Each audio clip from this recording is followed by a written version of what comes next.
Hey guys, Jason Samkoviak, Traditional Bow Hunting Wilderness Podcast here. We're going to do an update, a review update on the 2019 Ram 2500 Cummins diesel that we have here. Got almost 16,000 miles on it right now. It's already been in for its first oil change. Actually goes in tomorrow for its get the fuel filters changed. I bought them myself. The fuel filters are a pretty interesting thing. It's something maybe I'll mention here for you, and I'll come back to that for you because there is a way to save some money on it. But the truck itself, like I said, has been phenomenal, and we're going to kind of go over it a little bit and see some of the things that I've noticed, some of the things I like.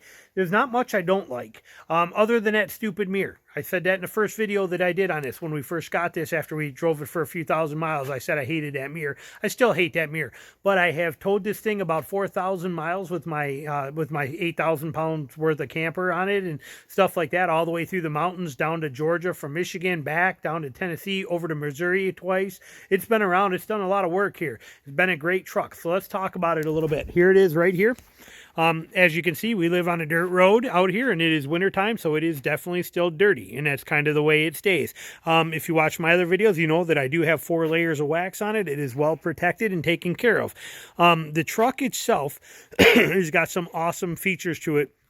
As far as, the diesel aspect of it. There's some pros and cons to it. One thing about the diesel in the woods, which I take this in the woods. I hunt. If you follow my Instagram stuff, you see some of the places that this thing has been. 2.5 foot deep river crossings with it. Mud sunk up to the axles in it. And this thing does incredible in the mud. Now, if you're in 2-wheel drive, it sucks in the mud because the back wheels cannot push all the weight of the front wheels with that extra 500 pounds of diesel motor on there. But the second you put this thing in 4-wheel drive, you get all that weight on those wheels and it's unstoppable. This thing will, I can honestly say, this thing will go places that my 4-wheel drive F-150 FX4 could not dream of going. And I saw it. We were down in Tennessee, and there was a Toyota Tacoma that was actually stuck in a mud hole, and I was able to drive next to him, up around him, and then help him get out of there with this thing. And that's with a diesel, and he was stuck in the mud. It's just amazing what this truck is capable of doing. I'm very impressed with it. The downside, because you do have all that weight in the front. Okay, you got 500 extra pounds of motor. That's like taking your normal truck and strapping a 4-wheeler or a snowmobile on the hood. You feel that. Now, the suspension is designed for it, so that takes care of it. But there is still some weight up there. And with the stiffer suspension, when you hit light bumps like washboard in the woods, when you hit washboard, rutted out trails, you bounce around quite a bit in this. Now, it takes the bigger hits way better than any other truck I've had because the suspension is stiff enough that you do not bottom out. So that's a beautiful thing and a nice bonus. Now, but on the washboard stuff, it feels like it wants to knock your teeth out sometimes, as you bounce around in there. So that is really my only complaint on it in the woods. Other than that, the thing is a beast. And I'm so much more impressed than I thought I would be with what the capabilities of this thing off-road is. In the snow, as you see, we have snow. I've had this thing into up to 12 inches deep of snow as I would take it around the back of my property back there and come back around when I was unloading wood back there. And 12 inches of snow, this thing goes through it like a champ. Not even skips a beat. Again, 2-wheel drive won't move. 2-wheel drive, I can actually get stuck in my driveway on my little hill that I'm on right here. You can see I'm on a hill. But if it's icy, I can sit. If it's ice down here, I'll sit there and spin in 2-wheel drive. But you put this thing in 4-wheel drive and it goes everywhere. Again, it's because in 2-wheel drive, you have a tremendous amount of weight on the front end. And the back wheels are the only ones spinning in 2-wheel drive. It doesn't have the power to move that front end. But when you engage 4-wheel drive, that front end takes over, and this thing is unstoppable. So in the woods, off-road performance, deep mud, deep snow, sand, you name it, whatever I've been in, I cannot tell you any better than this thing is better than any other truck I've owned, with the exception of going long runs down washboarded, 2-tracks and power lines and ATV trails that are all rutted up from side-by-sides. This thing here, you feel that. It bounces you around pretty good in there. Again, because of the suspension, it is designed to tow. Towing-wise, this thing is an absolute beast. Okay, it gets it done without fail. This thing will tow in things that you wouldn't even believe. We were in Gatlinburg, Tennessee. I got my regular hitch on there right now. This hitch here serves no purpose except for pulling people out when they're stuck, which I've done twice now, and also to prevent people from hitting me when they pull in and park too close. It's just a safeguard for me. My other hitch, the one we use for towing, is my Equalizer 4 hitch, which maybe I'll put another link down below for you, but I did it in the other video as well too. I've put quite a few videos on it, but that is my Equalizer 4 hitch right there. You can see it's all dirty. Just got back from Savannah, Georgia, and we towed through the salt and all the crap on the way home. And it does have the bars to it too, but that hitch is held up absolutely phenomenal. But towing wise, this thing, we were down in Gatlinburg, and my navigator, the phone navigator, just Google Maps, tried to take me on a road that we shouldn't have been on with a 35-foot camper. And we went there, and it was so steep that as I was climbing that hill, the back wheels were actually breaking loose. You could as it was going up that hill. It was that steep pulling. I almost thought I was going to put it in four-wheel drive. I didn't have to. We made it, but this road was that bad. And this truck, like I said, never skipped a beat and pulled that camper right up there like no big deal. So very impressive pulling power, very comfortable on the road when you're towing. Absolutely love it for that aspect. The truck is held up great. The tires are holding up phenomenal. These are those Falcons. And again, we got 16,000 miles on them, and they are good and deep still. There's a lot of life left on these. They're holding up incredibly well. Very excited about that. And they did good on my other ones, my F-150s and all that stuff too. But like I said, barely anywhere to these at all that you can see so far in 16,000 miles, which is good. I've rotated them 2 times already. Rotating your tires is something you should always do, and it's easy to do. I got a local dealer right here. They charge me $10. So I pull it in, and 5 minutes later, they're done. They charge me $10. So I do it every 5,000 miles.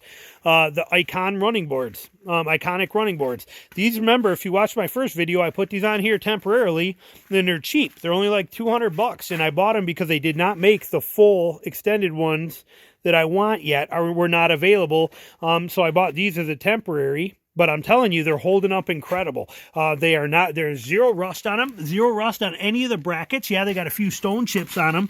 You can see under there, but zero rust, zero anything. These things have held up incredible, and I'm actually thinking I'm going to get a lot longer out of them than I thought I would. They're rock solid stiff. They have proven themselves very good. I'm not going to lie, for $200, they're amazing. They have held up absolutely phenomenal. Everything else has been great with this truck. It's been good. It does a lot of great stuff. I got some Spanish moss there that ended up coming out of a tree from when we were down in Georgia that managed to stay back there. My little mirror. I told you guys this mirror sucks, and this mirror sucks. It's magnified. This is the dumbest thing anybody has ever done, is magnify this mirror, and it is that way, and it's retarded. In the down position, they're horrible because this one is vertical. In the up position like this, that mirror is incredible because you get this down here. This mirror still sucks even in the up position. This mirror should have never been magnified, and it is stupid that it is, and it's confusing and hard to understand when it's in a down position, but in its up position, this one gives you everything you need. This one, still worthless. So I do believe that mirror was the dumbest thing that they ever did. So I put a blind spot square mirror that you saw in my other video. You can see it fell off. I think it fell off when, again, dealing with washboards. Like I said, when we were down in Georgia, we were looking for hunting spots. We spent 2 days with this truck in some of the most nastiest terrain you could ever imagine, and flooded out river bottoms and mud and all kinds of crap, and all that beating it up and bouncing around, I think, knocked that mirror off. So, but luckily, that $6 mirror that I linked to in the first video I did, my other video, where I showed you about that mirror is only like $6 and you got 2 of them. So I still have the other one. I will probably, instead of just sticking it on with the 3M tape, I'm probably going to glue the other one on, and we'll see what that does. If that falls off, maybe I'll try a different one. But that mirror made it all the way till we put this through hell in Savannah. It is a tool for me. We beat this truck. We do not baby it, but I do everything I can to take care of it. Like I said, waxed 4 times, well taken care of. It's holding up very well. The floor mats that are in it that I showed you, that are the Ram floor mats that I bought directly from the factory, they were like $130 or something. They have been incredible. I have not vacuumed this truck since we bought it 7 months ago. I've taken the floor mats out and shaked them, but because you can see that it goes all the way across. You can see here, all I got to do is yank them out, but I have not vacuumed this truck since we've bought it yet. That's been something kind of cool. Usually I can't say that. Usually it doesn't work that way. And it definitely needs to be vacuumed, but it's wintertime and I'm not worried about it, but they hold everything. Everything stays contained in this floor mat, so they're doing very well. Truck's been phenomenal. It is used. Like I said, we just got back yesterday from Georgia, so it is still pretty dirty. Got some stuff in here we got to clean out, but the truck has been absolutely amazing. One thing I did want to note that does bum me out. I find my hood release here. On this truck, one thing that we had happen to us, we had a trailer light go out on our camper going through the mountains of Tennessee, and when it did, I was able to replace that by picking up a new trailer light at a Pilot gas station. No big deal. Able to put a temporary fix on, but the problem is on the fuse box here, when they do this, let me see if I can open this one-handed. Yep. On the fuse box, beautiful thing, they give you every fuse name and location listed right there. Not all companies do that. That's phenomenal. I don't have to go to the owner's manual. It is all written out right here for you. That is a beautiful thing. Makes it real easy in the middle of the night. But see these fuses right here, this fuse? That fuse and that fuse, these two blue colored fuses, they are ridiculous. They're actually the same fuse. Okay, this is what it originally looked like. That's the replacement for it. But that fuse is a trailer light. Okay, these are trailer light fuses. When they go out, you cannot find that little stupid blue fuse right here and here, that 20 amp and that 20 amp. You cannot find those at any gas station. You cannot find them at a Walmart. You cannot find them anywhere. They are dealer only or probably at an auto parts store. That pissed me off. That caused me some grief with the trailer lights going out. Would have been nice to have it be one of these fuses where I could have walked into any store and popped a new fuse in. But no, I had to wait. I had to jerry rig by switching fuses around to get my trailer lights to come on so I could drive for the rest of the night, and then at daylight go to a dealership. As soon as the dealer opened, it'd go pick up that fuse to replace it so I could have my trailer lights back. So I recommend it. If you're getting this, make sure you have a few of those extra fuses with you. I bought 5 of them and I keep them in the car now. That way I have them in case that happens, because trailer lights go out all the time. When they ground out, they blow a fuse. It's just something that happens. So having extras of those, definitely well worth it. My front license plate setup that I did with the plug-in in there, been straight up incredible right there. Love it. I take it, you can see my cords laying right here. At night, here in the winter, we just plug it in right there. It's just like plugging in your light at your house. Just hook that out, pop the plug in, and you are good and ready to go. So that's been really nice for the heater on there. Headlights have been incredible. Everything about this truck has straight up been 100% phenomenal. Now, some of the other things that I have noticed in it, the traction control on this, I've owned like 9 F-150s. Going back from 2000, I owned a 2009, a 2010, 2011, 2014, 2016, and a 2018 F-150. Those are great trucks, don't get me wrong. I've not owned a Chevy or drove a Chevy truck in a long time other than test drives, but I will tell you, now that it is wintertime and we are out here, my wife hated my F-150s in the wintertime. Straight up hated them because they slide around a lot and the back end wiggles out on you even with traction control on.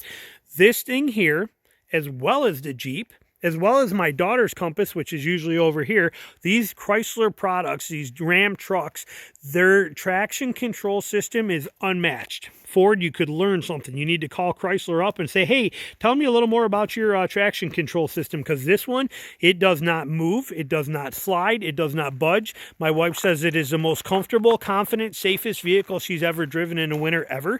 This thing is just incredible. And when I want to play or I need to use it with it off, like in sand and in mud and stuff like that, when I turn the traction control off in this, it turns it off. I get to actually use the gas pedal the way I want. Where my F-150s, it only partially turned it off. And in the F-150s, going through this subdivision here, our road, as I would head out of here, we would slip and spin and slide on every corner in two-wheel drive. Now, you put in four-wheel drive, it's better, obviously. But in two-wheel drive, you'd slip and slide everywhere as you would go out of here in the winter. This thing does not budge. You can't make the wheel spin if you wanted to. Their traction control system is above and beyond anything I've ever seen in any vehicle before. It's incredible. My wife loves it. I love it. And like I said, it's the same way in my little Renegade. It's the same in my daughter's Compass. It's the same on all that kind of stuff. And I'm telling you right now, if you have this stipulation in your mind that trucks slide around a lot in the wintertime, this or a Dodge, I'm assuming it's the same in the 1500 series, never will happen. This thing is the safest truck I've ever seen on snowy bad roads that I've ever driven, which is kind of shocking being as heavy as it is in a diesel. But I'm telling you, this thing's straight up incredible for that. One addition that I did on here since the last video I did, since the other video, is I did install these Husky Mud Flaps on here, okay? I will put a link to those down below for you too if I can find them on there or whatever for you. But the reason I did that is you can see that the tires stick out far enough on here that they would throw rocks. Now, the running boards will take some of that, but they would throw rocks. And I had a couple little stone chips in my rocker here because, again, we live on a dirt road. So I did put the front running front mud flaps on there to prevent that, and now I don't have any of that. No noise, no bumping, no banging, no stones hitting, no nothing. They look nice and clean and simple, and they're not too overpowering.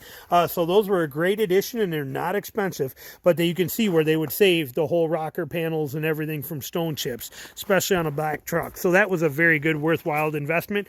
But the truck has been incredible. I can't say enough good things about it. And if you're looking to buy one too, I'll tell you before I tell you about the fuel filter thing, but if you're looking to buy something like this, you should definitely check out my course. I'll have a link description down below for you, but it's my Save Thousands course. This course will teach you how to save all kinds of money. This $67,000 truck, and I got it for $51,500. There is ways to get in the best deals possible. I've been doing it for many years. I have a system to it, and I actually made that system into a course. The deals out there are incredible. I saved I don't remember what the percentage is, but I got this $26,000 for this Renegade, $26,000. I bought it brand new, and I paid $16,800. Okay, do the math on that. It's incredible. $67,000. I paid $51,500. So the deals are there, and this course that I have will teach you how to make those deals a reality. It'll teach you how to do it. It'll be the best money you ever spent, and I also will show you in that course how to do it for boats, RVs, campers, motorcycles, tractors, you name it, snowmobiles, whatever you're buying. I teach you the process to get that best possible price. It is in the course in the description below. I might even run it here on the screen for you. Now, with this truck, oil change. Oil changes on diesel. People are afraid of, well, they're so expensive for all that stuff. No, it's not. It's actually cheaper. On this truck, you don't change the oil until 15,000 miles because it's a diesel. Where on this car, I change it every 5,000 miles, okay? 5,000 miles at like $50 or whatever it is, or what, I don't remember what I paid, let's just call it $50 or whatever average to go get that done, and you got to do it every 5,000 miles. That means at 15,000 miles, you spend $150 in oil changes. This one cost $80, and you only got to do it every 80,000 miles. Every 15,000 miles, and it cost $80. So this one is almost half. It's the price of this to run for fuel or for oil changes, and you don't got to be bothered to do it as often. So that's a beautiful thing. On this, you're changing the fuel filters also every 15,000 miles. The dealership is going to tell you, when I called them, they wanted $300 to do the to change the fuel filters on here. I have them here. I bought them. Okay, so I went out and I bought my own and figured I would do them myself. And I will occasionally do them myself, especially when it's nice throughout summertime. But I have them right here. I've had them here for a couple of weeks. But you have oil filter or fuel filter 1, fuel filter 2 right there, and then there's also I bought a couple of the sockets, 28 millimeter socket and this little shorty socket that's designed for the back one on these 19s. But those are the fuel filters that you need for this. I bought them. So what I did after I bought them is I was going to install them myself, but then I called my dealer and I said, hey, I'm curious. I'm back and forth in and out of town for work, and I don't have a lot of time right now. I need to get the fuel filters changed. I already have the fuel filters. How much is it to do that? Remember, it was $300 to buy the filters and install the filters to take it to the dealership.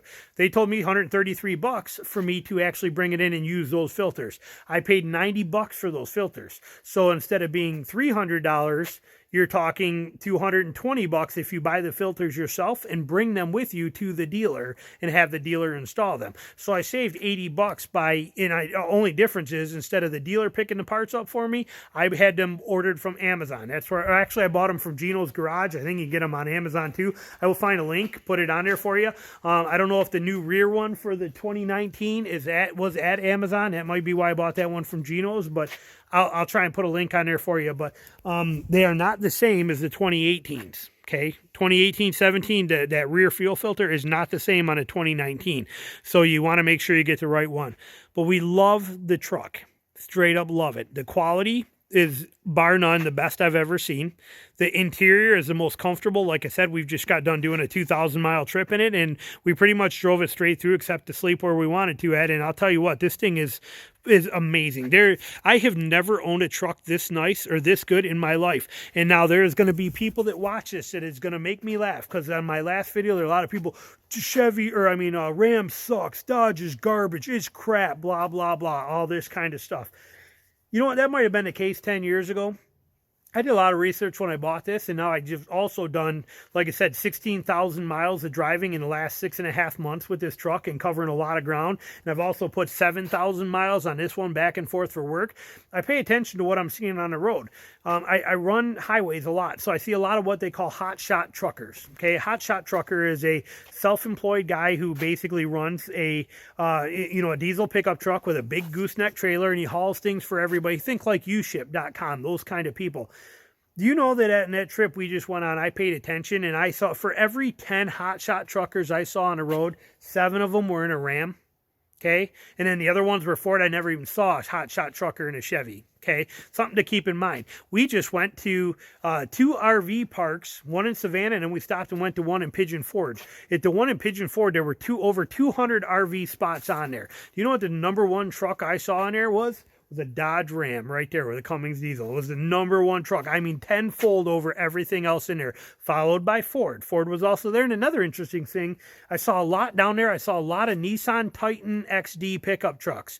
Guess what they run in them? Titan XD runs a Cummins motor in it. Same exact thing. Kind of interesting. But these trucks here, they dominate. So any of you guys that are going to give me crap for owning a Dodge or saying that they're garbage or saying that Ram's no good, think about that fact that pretty much, that I would say 75% of the people out there that are working them and that are towing with them and that are making a living with them and that are using them for pulling campers and that kind of stuff, using this more than anything you'll ever see out there. I promise you. Don't believe me? Go look on the roads. So when I tell you this thing has been phenomenal, and it's incredible, and I'm glad I have it, and I don't think there's any other better truck out there for me, and that I would want anything else. I'm telling you, I mean it. This thing has been incredible. Yes, it only has 16,000 miles on it, but I'll tell you what, it's been the best truck I've had for 16,000 miles in every single situation, with the exception of being in washboard type roads. Like I said, any diesel would be the same way. The diesel with the weight and the suspension tuning to accommodate that weight is going to make it a stiffer ride. And the only complaint, like I said, whoever designed this mirror, he should be fired immediately, or he should be taken out back and kicked in the head a couple times. This is the dumbest thing I've ever seen, is that stupid magnified mirror. Some company, please replace this where I still get my defog in there and make this mirror so it is non-magnetic and put objects appear bigger than they are, or whatever it is on there. Put it back to real and normal. That mirror's stupid. Fix that problem, and then you have the best truck I've ever been in. So I straight up love it. I think you will too. It's held up incredible. The recommendations that I made in that other video that I will link at the end of this for you, about the running boards that we put on, the Headlight Revolution headlights we put on. I put 1,000-watt LED lights in the cargo area, which are incredible. Put 1,000-watt LED backup lights in there. This thing's awesome. Those running boards straight from the factory, they're incredible too. I'll probably link some of that stuff in this video because I can probably just copy it right from there and put it in here. So I'll do that for you, but it's worth checking out that other video I did. But these, and the way they contain all the garbage right in them, sweet and easy, and they lock in right there, they're awesome. This whole thing has been an incredible truck. So I want you to just kind of giving you an update on it. And like I said, if you're looking to buy one, you're looking to buy anything new, you should check out my course below. It'll save you so much money. It'll be one of the best things you ever did. So thanks for watching, and I will talk to you soon. Bye.